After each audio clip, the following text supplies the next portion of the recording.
네, 오늘 말씀 제목은 하나님 나라의 원리, 하나님 나라의 원리란 제목으로 말씀을 나누겠는데요. 이렇게 제목을 잡은 것은요, 예를 들면 11절에 이제 하나님 나라의 원리를 가르쳐 주시죠, 예수님이. 자기를 높이는 자는 낮아지고, 자기를 낮추는 자는 높아진다. 이런 말씀인 거죠. 그리고 예를 들면 또 13절 같은 데 보면요. 그 당시 사람들은 좀 급이 맞는 사람들만 식사 자리에 초대를 했거든요. 그러니까 뭔가 기브 앤 테이크가 되는 관계만 이렇게 식사 자리에 초대하려고 했거든요. 끼리끼리 어울리려고 했거든요. 근데 예수님은 오히려 어떤 자들을 초대하라고 하셨냐? 가난한 자, 몸 불편한 자, 맹인, 대접받을 수 없는 자들을 초대하라고 하시는데요. 여러분, 이런 원리는 세상 나라의 원리와 다르다라는 것이에요. 그렇다면 우리도 세상을 살아가는 방법이 세상 사람들과 동일해야 될 것이 아니라 하나님 나라의 방식으로 우리가 살아가야 된다라는 것이겠죠. 그래서 오늘 말씀을 통해 이 하나님 나라의 원리로 살아가는 것이 무엇인지 같이 살펴볼 텐데요. 첫 번째로는요, 하나님 나라의 원리는요, 내가 정한 틀을 버리는 것입니다. 1절에요. 안식일에 예수께서 한 바리새인 지도자의 집에 떡 잡수시러 들어가시니 그들이 엿보고 있더라. 안식일에 예수님이 한 바리새인 지도자 집에 떡 잡수시러 식사하러 가신 거죠. 안식일이기 때문에 분명히 유대인들은 그 전날의 식사를 준비해 놓았을 것이고 예수님을 초대했을 것입니다. 그래서 예수님은 지금 예수님이 이 바리새인 지도자 집에 가신다. 여러분 이게 무슨 말입니까? 바리새인 율법 교사들이 우글우글거리는 곳에 갔다라는 것이죠. 이 모습을 통해서 우리가 확인할 수 있는 것은 예수님은 관계의 틀을 정하지 않으셨다라는 것이에요. 우리 같으면 여기 가면 딱 의도가 보이거든요. 예수님이 바보가 아니잖아요. 아니시잖아요. 그러면 우리는 여기 당연히 가면 내가 무시당하겠지. 당연히 가면 나 흠잡으려고 사람들 모여 있겠지 하고 우리는 안 가버리잖아요. 근데 예수님은 틀을 깨시는 모습을 보여주고 있는 것이에요. 여러분, 그리고 이 식사 자리라는 것은 교제의 자리거든요. 그냥 밥 먹는 자리가 아니었습니다. 그런데 여러분, 이 예수님이 식사 자리에 초대했다면 이 사람들이 예수님으로부터 배우고 존중해주고 교제가 이루어져야 될 텐데 1절 후반절에 보니까요. 그들이 엿보고 있더라 라고 이렇게 말씀해 주고 있잖아요. 이들이 엿보는 것은요. 예수님하고 교제의 목적이 아니었다라는 것입니다. 은밀하게 책 잡으려고 세심하게 살폈다라는 거죠. 여러분 우리가 이 예수님과 식사한다라는 의미를 좀 이렇게 확장시켜서 보면 데이비드 그레고리가 쓴 예수와 함께한 저녁 식사 2라는 그 책에 보면요. 이런 내용이 나와요. 닉이 이제 예수님과 얼굴을 맞대며 인격적인 교제와 대화를 하는 글이 거기 보면 나오거든요. 닉에게 편지 한 통이 와요. 저녁 식사 자리에 초대합니다. 이게 예수님이 초대한 거거든요. 이게 비유로 이렇게 쓴 내용인데, 그러면서요, 이제 닉이 그 식사 자리에 가서 예수님하고 끊임없이 질문을 퍼부어요. 하나님이 계시다면 전쟁은 왜 일어나는 거죠? 약자들은 왜 죽는 거죠? 왜 지옥이 있는 거죠? 왜 선악과를 만드셨죠? 식사 자리에서 예수님하고 대화를 해요. 그러다가 이제 집에 가던데요. 그랬을 때 온통 예수님 생각뿐이었던 그 닉이 이제 그렇게 살아가는 내용이 나오는데 그 내용의 의미가 뭐였었냐면 온종일 예수님하고 교제하면 죄가 힘을 잃는다. 그 메시지였거든요. 제가 이 이야기를 왜 드리냐면요. 여러분 지금 이 시대에 저와 여러분들이 예수님을 대하는 태도가 뭘 의미하냐? 말씀을 대하는 태도를 의미하는 거예요. 하루 종일 저와 여러분들이 말씀에 사로잡혀서요. 정말 말씀대로 생각하고 순간순간마다 그 말씀을 통해서 여러분들이 나아가게 되어진다면 이 식사 자리에서 예수님과 교제하는 모습이라고 볼 수가 있겠죠. 근데 저와 여러분들이 말씀이 없다면 여기 1절에 나와 있는 것처럼 그들이 엿보고 있더라의 태도로 살아가게 된다라는 것이에요. 여러분 우리가 무언가를 막 자주 하면 밥 먹듯이 한다고 하지 않습니까? 정말 저와 여러분들이 이 말씀을 밥 먹듯이 이렇게 생각하고 살아가고 있고 그 영향력 아래에 있느냐라는 거겠죠. 아니면은 여기 나와 있는 바리새인들처럼 말씀을 의심하고 비판하며 그저 나라는 이 틀 속에 갇혀서 살아가고 있지는 않느냐라는 거죠. 그러니까 하루의 삶이 나를 못 벗어나는 거예요. 그냥 살아온 대로 살아가고 생각해온 대로 생각하고, 근데 1절에서 우리가 봐야 되는 것은 틀을 깨시는 예수님을 보아야 되는 것이겠죠. 근데 이 자리에 어울리지 않는 사람이 있습니다. 2절에 보면요. 주의 앞에 수종병 든 한 사람이 있는지라. 여러분, 이 식사 자리에 수종병 든 사람도 초대받았는데요. 근데 왜 이 사람을 초대했을까요? 이게 좀 의문인 거죠. 수종병은 여기에만 등장하는 병명인데요. 신장염 중 하나였다고 합니다. 신장, 즉 콩팥이 좋지 않아서요. 수분 분해가 잘 이루어지지 않아서, 여러분, 우리가 이 대부분의 수분은 소변을 통해 배출돼야 되잖아요. 그리고 몸에는 필요한 피만 남아 있어야 되는데 피가 아닌 다른 수분이 들어와 몸이 저절로 붓게 되는 거였거든요. 그런데 이 수종병을 당시 유대인들은 어떻게 바라봤냐? 하나님의 심판, 또는 이 사람이 죄를 지었기 때문에, 또한 부정한 사람이기 때문에, 말미암는 것이라고 이해를 하였습니다. 그럼 이 사람이 부정한 사람인데 부정한 사람을 바리새인들이 왜 초대했겠습니까? 그것은 그를 사랑해서 초대한 게 아닙니다. 그들은요, 예수님을 옭아매려고 함정을 파기 위해서 이 사람을 초대했다라는 것이죠. 이들은 예수님에게 조금이라도 흠을 찾아내려고 결심을 했다라고 볼 수 있어요. 3절에 보면요, 예수께서 대답하여 율법 교사들과 바리새인들에게 이르시되 안식일에 병 고쳐주는 것이 합당하냐 아니하냐. 그 식사 자리에 있었던 사람들이 누구인지 나와 있죠. 율법 교사들, 바리새인들이라고 말씀해주고 있어요. 그래서 이들에게 정말 촌철살인과 같은 질문을 던지세요. 안식일에 병 고쳐주는 것이 합당하냐 합당하지 아니하냐라고 물으신 거죠. 만약에 이들이 합당합니다라고 말한다면요, 이들은 유대교의 전승 율법에 대한 자신들의 견해에 대해 문제점을 스스로 제기하게 되어지는 거죠. 만약에 아닙니다, 안 됩니다라고 말한다면 그들은 안식일에 좋은 일을 하는 것과 자비를 베푸는 것을 반대한다고 이해가 될 것입니다. 또한 여러분, 만약 그들이 실제적으로 이 수종병에 걸린 사람을 식사 자리에 초대했다면, 그리고 예수님이 그를 고쳐주시는 것을 지금 막는다면, 그러면 어떻게 될까요? 자기들이 이 사람을 초대한 동기가 드러나는 것이죠. 그 예수님은 이걸 드러내는 거예요. 그러니까 우리들에게도 항상 이 질문이 있어야 돼요. 너의 동기는 무엇이냐? 이게 예수님이 우리들에게 물으시는 질문이거든요. 그러니까 우리가 무슨 일을 할 때 동기를 살피셔야 되는 것이죠. 그랬을 때 4절에 보니까요, 그들이 잠잠하거늘 예수께서 그 사람을 데려다가 고쳐 보내시고, 여러분, 회개가 안 이루어지는 사람들의 특징은 잠잠한 겁니다. 네, 이걸 보셔야 돼요. 그냥 여기서 그냥 시인하면 되거든요. 아, 사실 예수님을 이렇게 함정에 빠뜨리려고 했었습니다. 이걸 인정해야 되거든요. 인정이 안 되니까 그냥 잠잠해 버리게 되어지는, 이런 모습이 나온 거죠. 저와 여러분들에게 필요한 것은요, 이처럼 나의 틀을 깨셔야 됩니다. 정말 이 바리새인 율법교사, 내가 정한 기준, 나의 옳음, 이런 것이겠죠. 여러분, 자신만 옳다고 여기면요, 다른 사람의 무슨 말과 행동을 하고 봐도 배울 게 없고들 간섭할 일만 생기는데요. 저는 그냥 이 율법 교사와 바리새인들을 보면서 이런 생각이 들었어요. 아, 영적 소시오패스다, 이런 생각이 들었어요. 그 소시오패스라는 게 무슨 말이냐면 지속적인 반사회적 충동적 행동과 타인의 생각, 감정 이해, 결여. 그러니까 타인을 고려하는 능력의 결여를 소시오패스라고 하거든요.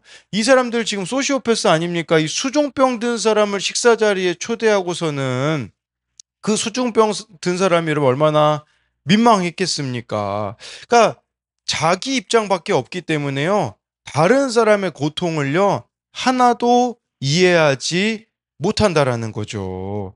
여러분, 만약에 이 율법교사와 바리새인이 수종병 든 한 사람의 입장을 생각해 보았다면 이렇게 식사 자리에 잘못된 동기를 가지고 초대할 수는 없었을 것입니다.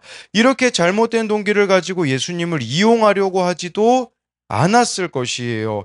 여러분, 이처럼 우리가 가지고 있는 틀, 자기 확신, 자기 오름에 가득 차 있게 되어지면요, 이웃을 무시하게 되거든요. 이웃이 안 보입니다. 여러분, 근데 이웃이 안 보인다라는 것은 동일한 의미로 누가 안 보인다라는 뜻입니까? 예수님이 안 보인다라는 뜻이에요. 이걸 아셔야 돼요. 우리 눈에 이웃이 안 보인다.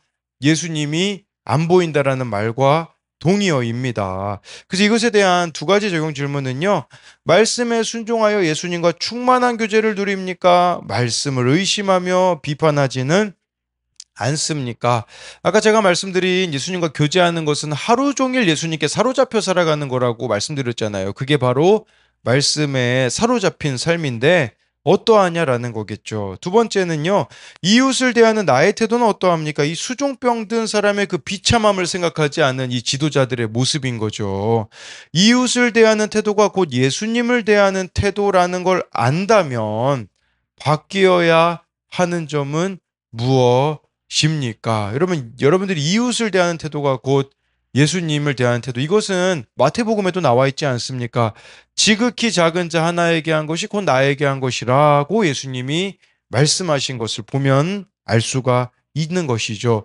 두 번째로는요, 하나님 나라의 원리는 겸손을 선택하는 것입니다. 7절부터 9절인데요. 정함을 받은 사람들이 높은 자리 택함을 보시고 그들에게 비유로 말씀하여 이르시되 내가 누구에게나 혼인잔치에 청함을 받았을 때 높은 자리에 앉지 말라. 그렇지 않으면 너보다 더 높은 사람이 청함을 받은 경우에 너와 그를 청한 자가 와서 너더러 이 사람에게 자리를 내주라 하리니 그때에 내가 부끄러워 끝자리로 가게 되리라. 예수님이요, 식사 자리에 청함받은 사람들이 이제 높은 자리를 택하는 것을 보셨거든요. 그러면서 지금 비유로 말씀하시는데 우리에게도 좀 이런 지혜가 좀 필요한 것 같습니다. 비유로 말씀하여 이르시되, 여러분, 사람들은요, 그런 사람들이 있더라고요. 어떤 사람들은 직접적으로 이야기해줘야 알아듣는 사람이 있어요. 뭐 예를 들면 베드로 같은 사람은 뭐 예수님이 직접적으로 이야기하시죠. 근데 못 알아듣는 사람은요, 비유로, 예, 이렇게 간접적으로 또 이야기해줘야 되는 사람이 있는 거죠. 우리에게 이 지혜가 참 필요하다라고 볼 수 있겠죠. 당시 풍습에 의하면요, 손님들 앞에 이제 낮은 식탁을 두고요, 이 식사 자리가요, 어, U자 형태로 의자를 배열했다고 하더라고요. 그래서 지위에 따라 좌석이 배정되는데 U자 형태라면 여러분 가장 중앙이 상석이었거든요.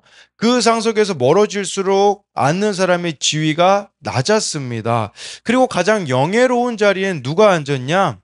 집주인 바로 왼쪽 자리였다고 하더라고요. 그 다음 영예로운 자리는 집주인의 또는 혼인잔치 이 초대한 사람의 오른쪽 자리였다고 합니다. 그래서 8, 9절에 보니까 혼인잔치에 청함을 받았을 때 스스로 높은 자리에 앉지 말라고 예수님이 말씀해 주시는 거죠. 왜냐하면 스스로를 높이면 결국은 자리를 내어주고 끝자리로 갈 수밖에 없는 것을 뜻합니다. 저는 스스로 높은 자리에 앉는다라는 게 이게 교만한 사람의 모습이라는 생각이 들더라고요.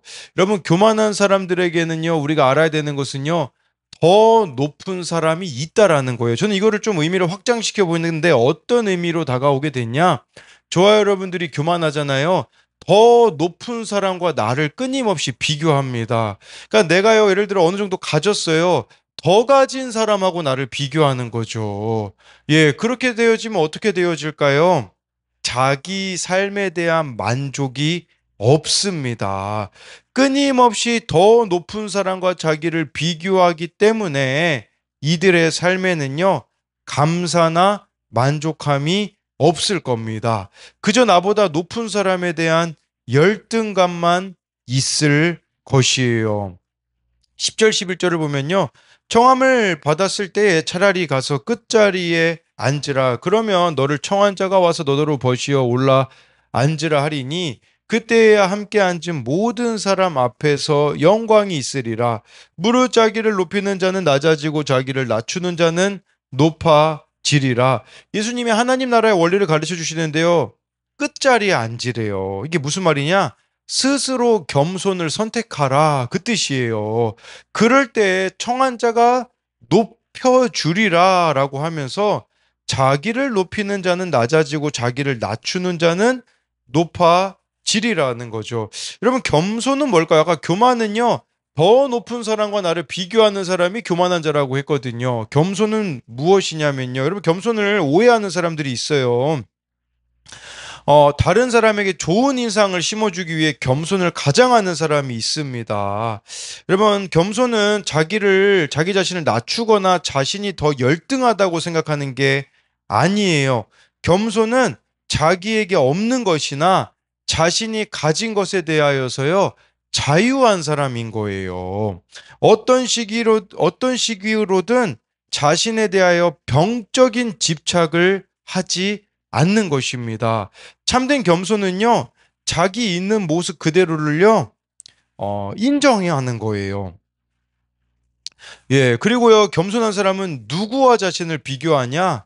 예수님과만 자신을 비교합니다. 예수님하고 비교한다라는 게 무슨 말이냐면, 예수님으로 인하여서 자신의 죄성을 깨닫고 하나님의 은혜가 아니면 구원받을 수 없는 인간이라는 것을 깨닫게 되는 것이겠죠.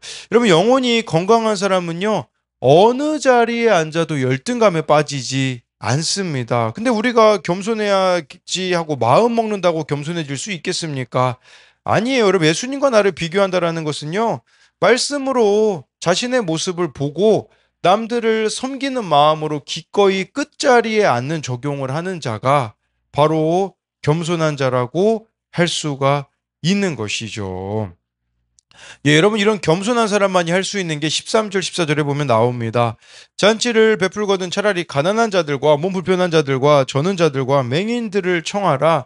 그리하면 그들이 갚을 것이 없으므로 내게 복이 되리니 이는 의인들의 부활 시에 내가 갚음을 받겠음이라 하시더라. 네, 여러분, 이 겸손한 자의 모습이 나와 있죠. 어떤 겸손한 사람들은 어떤 행동을 하냐? 잔치 베풀 때 있잖아요. 도움이 안 되는 사람들을 부르는 겁니다. 여러분, 예를 들어서 도움이 되는 사람들만 부르면 어떻게 되어질까요? 그렇게 되어지면요, 갚을 것이 있는 사람들을 이렇게 초대하잖아요. 그렇게 되어지면요, 그냥 끼리끼리만 되는 겁니다. 그런데 예수님께서는 오히려 내가 이렇게 대접을 해도 돌려받을 수 없는 자들을 청하라고 하시는 것이죠. 예, 이것을 통해서 바로 우리가 하나님의 사랑을 가두어 놓아서는 안 되고 많은 사람들에게 흘려 보내야 된다라는 것입니다. 그래서 이렇게 도움이 안 되는 사람들을 도와주라는 이것이 바로 주님이 우리들에게 원하시는 겸손한 자들만 할 수 있는 것이죠. 그럼 이런 질문도 가능하죠. 내가 교만한 사람인지 겸손한 사람인지는 뭘 통해 알 수 있습니까? 여러분들이 누구와 어울리면서 살아가는지를 보면 알 수가 있습니다. 그런데 여러분, 우리는 스스로 겸손할 수 있는 사람이 아니에요. 예수님을 가까이 해야지만 보이는 사람이 있습니다. 이걸 아셔야 되는 거예요. 저도 그렇더라고요. 예수님하고 친밀하면요, 13절에 나와 있는 사람들에게 가는 발걸음이요, 즐거워요. 예, 그렇지만 제가요, 주님과 가까이 하지 않으면요, 이러한 사람들하고 어울리는 것을 버거워하는 제 모습이 있더라고요. 마찬가지로 정말 좋아요, 여러분들이 오늘 주님과 친밀함으로써 겸손을 선택하는, 이 참 겸손하면요, 그만큼 자유한 게 없다라는 생각이 들더라고요. 여러분, 겸손한 사람이 자유한 사람 아니겠습니까? 매이는 게 없는 사람이 아니겠습니까? 그렇기 때문에 이런 겸손을 선택할 수 있는 우리들이 되었으면 좋겠습니다. 이것에 대한 두 가지 적용은요. 나는 열등감으로 인해 가진 것에 감사나 만족이 없는 교만한 사람입니까? 아니면 말씀으로 자기 죄를 보고 다른 이들을 섬기는 겸손한 자입니까? 그러니까 아까 교만은 더 높은 사람하고 나를 비교하는 사람이었다고 한다면, 겸손한 사람은 예수님과 나를 비교하는 말씀에 나를 비추는 사람이다라고 볼 수 있겠죠. 또 한 가지는요, 내가 조건 없이 사랑하고 도와야 할 사람은 누구입니까? 예, 이것은 아까 13절 말씀처럼 도와줘도 여러분 이렇게 티가 안 나는 또 그런 사람들을 우리가 섬겨야 된다라는 부분들을 네, 말씀을 드리는 것입니다. 기도하겠습니다. 살아계신 하나님, 오늘 말씀해 보니 이 바리새인 지도자는 집에 수종병 든 사람을 초대했습니다. 전혀 수종병 든 사람에 대하여 공감이라고는 찾아볼 수 없는 그 당시 종교 지도자들의 모습이 있는데, 이 모습이 우리들의 모습일 수 있습니다. 저의 모습입니다. 정말 다른 사람이 고통 가운데 있는데 전혀 공감하려고 하지도 않고 이해하려고 하지도 않는 그러한 모습을 보게 되어집니다. 또한 오늘 말씀에 정말 이렇게 청함받은 사람들이 높은 자리에 앉으려고 하는 모습을 보면 예수님께서 말씀하신 내용을 보기 원합니다. 정말 내가 교만한 자인지 겸손한 자인지 생각해 보게 하여 주사. 교만한 자는 끊임없이 더 높은 사람과 자기를 비교하며 하나님께서 주신 것에 대한 감사나 만족함이 없는 것을 보게 되어집니다. 반면에 겸손한 자는 예수님과 자기를 비교합니다. 정말 말씀에 자신을 비추어 살아가기에 이렇게 겸손한 자들의 눈에는 누군가를 도와줄 것만 생각하게 됩니다. 교만한 자는 받을 것만 생각한다면 정말 겸손한 자는 누군가의 손과 발이 되어줄 것만 생각하기에 정말 우리들이 겸손한 자가 되어서 정말 우리가 도와줄 수 있는 것이 우리의 기쁨이 되게 하여 주옵시고, 겸손한 자가 되어서 그 어느 것에도 매이지 않는 자유함이 우리들 가운데 있게 하여 주실 것을 믿으며 살아계신 예수님 이름으로 기도드립니다. 아멘.